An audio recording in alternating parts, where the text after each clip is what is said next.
तुलसीदास को आनंद वन का वृक्ष की उपमा किसने दी थी? देखिए पहला ही प्रश्न काफी महत्वपूर्ण है, यानी इसी प्रश्न पे पहले स्टार बना दूं। काफी अच्छा प्रश्न है। तुलसीदास को आनंद वन का वृक्ष की उपमा किसने दी थी? ऑप्शन ए आचार्य रामचंद्र शुक्ल ने, या डॉक्टर मधुसूदन सरस्वती ने, जॉर्ज गियर्सन ने, या ऑप्शन डी रामधारी सिंह दिनकर ने। तो देखिए इस प्रश्न का जो राइट आंसर होगा, आनंद वन का वृक्ष की उपमा दी थी मधुसूदन सरस्वती ने, यानी ऑप्शन बी इस प्रश्न का राइट आंसर होगा। मधुसूदन सरस्वती ने आनंद वन का वृक्ष तुलसीदास को कहा था। तो याद रखिएगा, काफी अच्छा प्रश्न है। आंसर अच्छी तरह से देखिएगा, कोई गलती नहीं होनी चाहिए। अब देखिए इसके बाद अगला प्रश्न देखते हैं। देखिए अगला प्रश्न दिया गया है, तुलसीदास किस शासक के समकालीन थे? बाबर के, अकबर, जहांगीर, या शेरशाह सूरी? तो देखिए इस प्रश्न का जो राइट आंसर होगा कि तुलसीदास किस शासक के समकालीन थे, तो ऑप्शन बी यहां पर सही हो जाएगा, अकबर। यानी अकबर राइट आंसर होगा कि तुलसीदास किस शासक के समकालीन थे? अकबर के। याद रखिएगा। अब देखते हैं उसके बाद अगला प्रश्न। तो देखिए अगला प्रश्न दिया गया है, देखिए तुलसीदास जी की शिक्षा कहां पर हुई थी? तुलसीदास जी की शिक्षा कहां पर हुई थी? काशी में, और या ऑप्शन बी अयोध्या में, ऑप्शन सी चित्रकूट में, या ऑप्शन डी हस्तिनापुर में? तो देखिए तुलसीदास की जो शिक्षा हुई थी, यहाँ पर राइट हो जाएगा ऑप्शन बी यानी अयोध्या में। याद रखिएगा, तुलसीदास जी की शिक्षा हुई थी अयोध्या में। अब देखिए इसके बाद अगला प्रश्न देखते हैं। देखिए अगला प्रश्न है, तुलसीदास जी ने गंभीर बीमारी से मुक्ति के लिए लिखा था। देखिए ये भी प्रश्न काफी महत्वपूर्ण प्रश्न है, एग्जाम के लिए अच्छा प्रश्न है। पूछा जा सकता है कि तुलसीदास जी ने गंभीर बीमारी से मुक्ति के लिए लिखा था, यानी ऑप्शन ए कवितावली, या ऑप्शन बी कृष्ण गीतावली, या ऑप्शन सी हनुमान बाहुक, या ऑप्शन डी रामचरित मानस। तो देखिए इस प्रश्न का जो राइट आंसर होगा, अगर ये प्रश्न आपके एग्जाम में आता है तो याद रखिएगा, यहाँ पर राइट आंसर हो जाएगा ऑप्शन सी हनुमान बाहुक। याद रखिएगा, अच्छा प्रश्न है कि तुलसीदास जी ने गंभीर बीमारी से मुक्ति के लिए या निवारण के लिए लिखा था, ऑप्शन सी हनुमान बाहुक, यानी ऑप्शन सी यहाँ पर राइट आंसर होगा। अब देखिए इसके बाद अगला प्रश्न देखते हैं। देखिए अगला प्रश्न है, तुलसीदास के बचपन का नाम क्या था? सरल प्रश्न है। ऑप्शन ए राम बोला, बी राजा राम, सी रामप्रिय, या ऑप्शन डी राम स्वरूप। तो देखिए सरल प्रश्न है कि तुलसीदास जी के बचपन का नाम था राम बोला, यानी ऑप्शन ए यहाँ पर राइट हो जाएगा। राम बोला तुलसीदास के बचपन का नाम था। याद रखिएगा, तुलसीदास जी के बचपन का नाम राम बोला था। अब देखते हैं, देखिए इसके बाद अगला प्रश्न यहाँ पर दिया गया है। देखिए अगला प्रश्न है कि तुलसीदास किस काव्य धारा के कवि हैं? ऑप्शन ए कृष्ण काव्य धारा, बी राम काव्य धारा, सी प्रेमाश्रयी शाखा, या ऑप्शन डी ज्ञान मार्गी शाखा। तो देखिए अगर हम यहाँ पर बात करें भक्ति काल की, सगुण भक्ति और निर्गुण भक्ति, सगुण भक्ति के अंतर्गत आता है कृष्ण भक्ति और राम भक्ति शाखा। तो देखिए अगर हम बात करें सगुण भक्ति शाखा में आते हैं तुलसीदास, और तुलसीदास जी आते हैं राम भक्ति शाखा में। याद रखिएगा, तुलसीदास जी आते हैं राम भक्ति शाखा में, यानी ऑप्शन बी यहाँ पर सही हो जाएगा, राम काव्य धारा। तो यहाँ पर ऑप्शन बी राइट होगा कि तुलसीदास किस काव्य धारा के कवि हैं? राम भक्ति काव्य धारा के कवि हैं। याद रखिएगा, कृष्ण भक्ति के नहीं है, राम भक्ति शाखा के कवि हैं तुलसीदास जी। अब देखिए इसके बाद अगला प्रश्न देखते हैं। देखिए अगला प्रश्न यहाँ पर दिया गया है। देखिए तुलसीदास का जन्म कहाँ हुआ था? ऑप्शन ए राजापुर, या ऑप्शन बी गुजरात, सी मथुरा, या ऑप्शन डी रुनकता। तो देखिए तुलसीदास का जन्म, तो पहले इसका आंसर बताने से पहले मैं आपको एक चीज क्लियर कर दूं कि देखिए इनके जन्म को लेकर जो है काफी मतभेद है। कुछ विद्वानों का मानना है कि इनका जन्म उत्तर प्रदेश राज्य के कासगंज जिले के सोरो नामक स्थान पर हुआ है, और कुछ का मानना है कि इनका जन्म जो है चित्रकूट के राजापुर में हुआ है। तो देखिए याद रखिएगा, आपको ये प्रश्न का जो राइट आंसर करना है वो आपको ऑप्शंस के हिसाब से करना है। अब यहाँ पर देखिए 4 ऑप्शन दिए गए हैं, राजापुर, गुजरात, मथुरा और रुनकता, जिसमें से 3 गलत हैं। तो यहाँ पर राइट आंसर हो जाएगा राजापुर। ठीक है, याद रखिएगा तुलसीदास का जन्म कहाँ हुआ था, इस ऑप्शन के हिसाब से हो जाएगा राजापुर, यानी पहला ऑप्शन सही हो जाएगा। अगर मान लीजिए कि ये 4 ऑप्शन ना देकर अगर यहाँ पर ऑप्शन दिए गए होते, पहला सोरो, दूसरा गुजरात, तीसरा आगरा या चौथा रुनकता, इस तरह से दिए गए होते तो वहां पर राइट आंसर हो जाता सोरो। तो आपको विकल्प के अनुसार अपना आंसर सही करना है। अब देखिए इसके बाद अगला प्रश्न देखते हैं, क्योंकि इनके जन्म को लेकर काफी अभी मतभेद है, तो देखिए इसलिए मैं आपको बता रहा हूं कि प्रश्न अगर आता है तो आपको विकल्प के हिसाब से अपना आंसर सही करना है। अब देखिए इसके बाद अगला प्रश्न देखते हैं।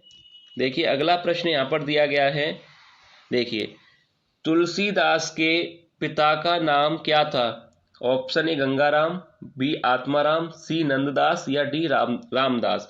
तो देखिए तुलसीदास जी के जो पिता का नाम था, ऑप्शन बी यहाँ पर राइट आंसर हो जाएगा आत्माराम, यानी पंडित आत्माराम शुक्ल पूरा नाम है इनका, पंडित आत्माराम शुक्ल, जो कि तुलसीदास जी के पिता का नाम है। तो याद रखिएगा पंडित आत्माराम शुक्ल इनके पिता का नाम है, यानी ऑप्शन बी यहाँ पर राइट आंसर होगा। अब देखिए अगला प्रश्न देखते हैं। देखिए अगला प्रश्न दिया गया है कि तुलसीदास की माता का नाम क्या था? Option A Hulsi, B Yashodhara, C Badami या ऑप्शन डी लोई। तो देखिए तुलसीदास जी की माता का नाम था, यहाँ पर राइट आंसर हो जाएगा ऑप्शन ए यानी हुलसी। याद रखिएगा तुलसीदास की माता का नाम था हुलसी और पिताजी का नाम था इनके पंडित आत्माराम शुक्ल। तो याद रखिएगा माता और पिता दोनों के नाम क्लियर हो गए, पिता का नाम पंडित आत्माराम शुक्ल और माता का नाम हुलसी। अब देखिए इसके बाद अगला प्रश्न देखते हैं। देखिए अगला प्रश्न दिया गया है, देखिए अगला प्रश्न है कि गोसाई चरित ग्रंथ के रचनाकार कौन हैं? तुलसीदास हैं या बेनी माधव दास, रघुवर दास या सूरदास। तो देखिए गोसाई चरित ग्रंथ के रचनाकार हैं, अगर ये प्रश्न एग्जाम में आता है तो याद कर लीजिए ऑप्शन बी यानी बेनी माधव दास इस प्रश्न का राइट आंसर होगा। गोसाई चरित ग्रंथ के जो रचनाकार हैं वह हैं बेनी माधव दास। ठीक है, याद रखिएगा क्लियर तरीके से अच्छी तरह से याद रखिएगा कि गोसाई चरित ग्रंथ के रचनाकार हैं बेनी माधव दास।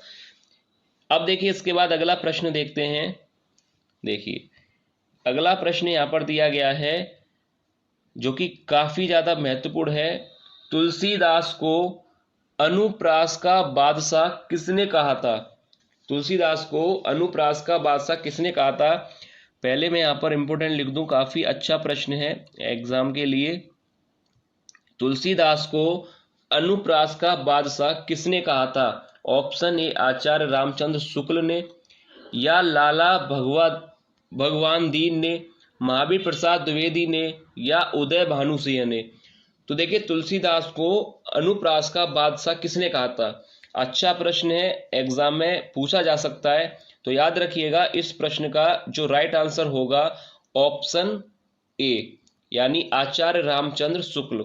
आचार्य रामचंद्र शुक्ल ने ही तुलसीदास को अनुप्रास का बादशाह कहा था। तो याद रखिएगा, मैं फिर कह रहा हूं ये प्रश्न काफी अच्छा प्रश्न है, एग्जाम में आ सकता है। तुलसीदास को अनुप्रास का बादशाह किसने कहा था? आचार्य रामचंद्र शुक्ल ने। याद रखिएगा पहला ही ऑप्शन यहाँ पर सही हो जाएगा। अब देखिए इसके बाद अगला प्रश्न देखते हैं।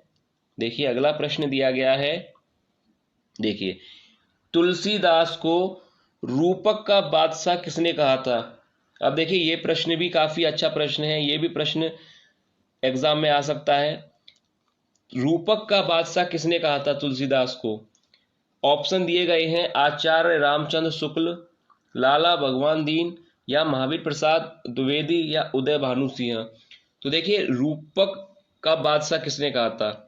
यहाँ पर राइट आंसर हो जाएगा ऑप्शन बी यानी लाला भगवान दीन ने तुलसीदास को रूपक का बादशाह कहा था। याद रखिएगा पहला प्रश्न था कि अनुप्रास का बादशाह किसने कहा था, तो वहां पर राइट आंसर था आचार्य रामचंद्र शुक्ल ने तुलसीदास को अनुप्रास का बादशाह कहा था। अब यहाँ पर प्रश्न पूछा गया है कि तुलसीदास को रूपक का बादशाह, तो यहाँ पर राइट आंसर हो जाएगा लाला भगवान दीन ने जो है तुलसीदास को रूपक का बादशाह कहा था। ठीक है, याद रखिएगा दोनों प्रश्नों के अलग अलग आंसर हैं, प्रश्न भी अलग है आंसर भी अलग है, कंफ्यूज नहीं होना है आपको। अब देखिए इसके बाद अगला प्रश्न देखते हैं।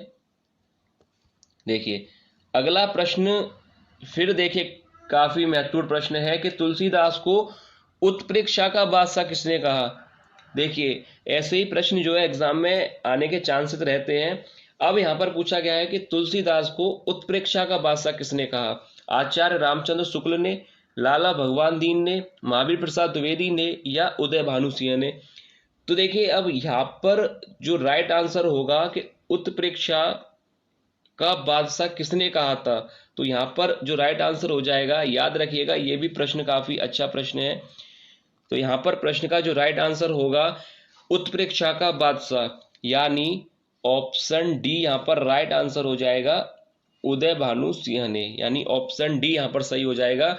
तुलसीदास को उत्प्रेक्षा का बादशाह किसने कहा था, उदय भानु सिंह ने। ठीक है, याद रखिएगा तीनों प्रश्न हैं, तीनों ही काफी महत्वपूर्ण हैं और तीनों के आंसर अच्छी तरह से देख लीजिएगा कि कोई प्रश्न आपका गलत ना हो। अब देखिए इसके बाद अगला प्रश्न देखते हैं।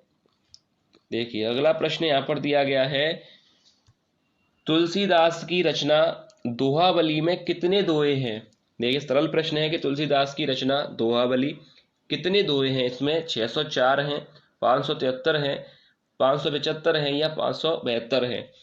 तो देखिए अब यहाँ पर जो राइट आंसर हो जाएगा कितने दोहे हैं, 573, यानी ऑप्शन बी यहाँ पर सही हो जाएगा, 573।